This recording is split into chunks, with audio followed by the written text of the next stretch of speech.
ایک نوجوان ایک دن مشہور و معروف مارکیٹ میں اپنے بھتیجوں اور بھتیجیوں کے لیے کچھ کپڑے وغیرہ دیکھ رہا تھا۔ کہیں پسند نہیں آ رہے تھے تو کہیں پسند آنے کے بعد قیمت ہوش اڑا دیتے۔ اسی سرگردانی میں ایک دکاندار میری باتوں سے سمجھ گیا کہ اتنا خوار کیوں ہو رہا ہوں۔ اس نے بچوں کے کچھ سوٹ میرے سامنے رکھے اور کہا کہ پسند کر لو، قیمت کا بعد میں تعین کر لیں گے۔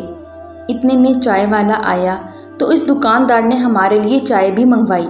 میں دل ہی دل میں سوچنے لگا کہ صحیح سیانہ کاروباری ہے، خالی ہاتھ جانے نہیں دے گا۔ اسی اثنا میں دکاندار نے پوچھا کہ کون سے سوٹ پسند ہیں۔ میں نے صاف گوئی سے کام لیتے ہوئے کہا کہ پسند تو مجھے سارے آئے ہیں، مگر میری استطاعت بس اتنی ہے۔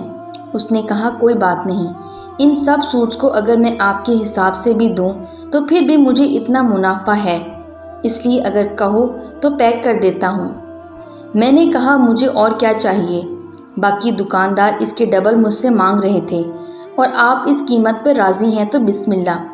چائے بھی آ گئی۔ چائے پیتے ہوئے میں نے اس دکاندار سے پوچھا کہ کیا اس طرح کاروبار کرنے سے آپ کو نقصان نہیں ہوگا؟ وہ ہلکے سے مسکان کے ساتھ کہنے لگے، یہ ایک کہانی ہے، اگر آپ کے پاس وقت ہے تو سنا دیتا ہوں۔ میں نے کہا کہ میرے پاس تو وقت ہی وقت ہے، لیکن آپ کے پاس گاہک آتے رہیں گے تو مشکل ہوگا۔ کہنے لگے وہ آپ مجھ پر چھوڑ دیں، باقی لڑکے سنبھال لیں گے۔ میں نے کہا ٹھیک ہے، میں بھی ہمتن گوش ہوں۔ کچھ دیر ایسے خاموش رہے جیسے ماضی کو کھوج رہا ہو۔ میرا تعلق ایک غریب گھرانے سے تھا۔ والدین نے بڑی مشکلات سے مجھے پڑھایا لکھایا۔ بعد ازاں BA کرنے کے بعد نوکری ملنے کے لیے بھاگ دوڑ شروع کی، جو بے نتیجہ نکلی۔ کسی نے والدین کو مشورہ دیا کہ بیٹے کی شادی کر دیں، بیٹے کی قسمت کھل جائے گی۔ میری شادی خاندان کی ایک بہت ہی سگڑ اور اچھی لڑکی سے ہو گئی۔ شادی کے بعد بیوی نے کاروبار کرنے کا مشورہ دیا۔ میں نے کہا کہ میرے پاس تو پھوٹی کوڑی تک نہیں، جو کچھ تھا وہ شادی کے اخراجات کے مد میں چلا گیا۔ بیوی نے کہا کہ ضروری تو نہیں کہ کاروبار لاکھوں کروڑوں سے شروع کیا جائے، آپ کوئی چھوٹا موٹا کاروبار بھی تو شروع کر سکتے ہیں۔ میں نے کہا کہ یہی تو مسئلہ ہے کہ چھوٹے کاروبار کے لیے بھی تو کچھ نہ کچھ رقم کی ضرورت ہوتی ہے، میرے پاس وہ بھی نہیں۔ اوپر سے بابا نے شادی کا حکم جاری کرتے ہوئے یہ بھی نہیں سوچا کہ میں بے روزگار ہوں۔ نئی نویلی دلہن صاحبہ نے مایوس، نا امید اور غصہ ہونے کی بجائے فیصلہ کن لہجے میں حکم صادر فرمایا کہ اگر ہمت ہے تو میرے پاس سلامی کے جو چند ہزار روپے جمع ہوئے ہیں، اسی سے کاروبار شروع کر سکتے ہیں۔ میں تھوڑی دیر خاموش رہا، پھر کہا کہ ٹھیک ہے، لیکن کاروبار اپنے گاؤں میں نہیں، پنڈی یا اسلام آباد میں شروع کروں گا۔ بیوی کو کوئی اعتراض نہیں تھا۔ اس طرح شادی کے چند دنوں بعد ہی کوئی لاحلہ عمل طے کیے بغیر میں اسلام آباد آیا اور کاروبار کے متعلق معلومات لینے لگا۔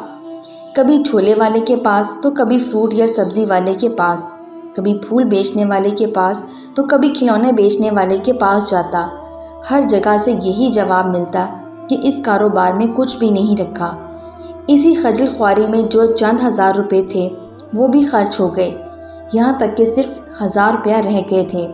سوچا کہ کاروبار تو نہیں کر سکا، کیوں نہ واپس چلا جاؤں۔ حساب لگایا کہ اگر 1000 میں سے کرائے کے پیسے نکال لوں تو ایک سوٹ بیوی کے لیے بطور تحفہ خرید سکتا ہوں۔ پھر مختلف دکانوں میں گھومتا رہا، مگر ہر سوٹ مہنگا تھا۔ آخرکار اس دکان میں جس میں ابھی آپ بیٹھے ہوں آ گیا۔ یہاں خواتین اور بچوں کے سوٹ ملتے تھے۔ میں سب کو حسرت بھری نگاہوں سے دیکھتا رہا، مگر میرے مقصد کا سوٹ ایک بھی نہیں تھا۔ اتنے میں دکان کے مالک نے میرے ساتھ وہی سلوک کیا جو تھوڑی دیر پہلے میں نے آپ کے ساتھ کیا، بس فرق یہ تھا کہ انہوں نے مجھ سے پریشانی کا سبب بھی پوچھ لیا۔ میں نے ساری رام کہانی ان کو سنا دی۔ ان کو سب حاجی صاحب کہتے تھے۔ حاجی صاحب نے کہا ابھی آپ کے پاس 1000 روپے ہیں؟ جی، میں نے جواب دیا۔ حاجی صاحب نے ایک لڑکے کو آواز لگائی کہ فلاں فلاں بچوں کے 3 سوٹ اتار کے لے آؤ۔ لڑکا جب تک سوٹ لے کر آتا، حاجی صاحب نے ایک رسی اور چند کیل بما ہتھوڑے کے ایک دراز سے نکالے اور کہا میرے پیچھے آؤ۔ میں کسی روبوٹ کی طرح ان کے پیچھے چل پڑا۔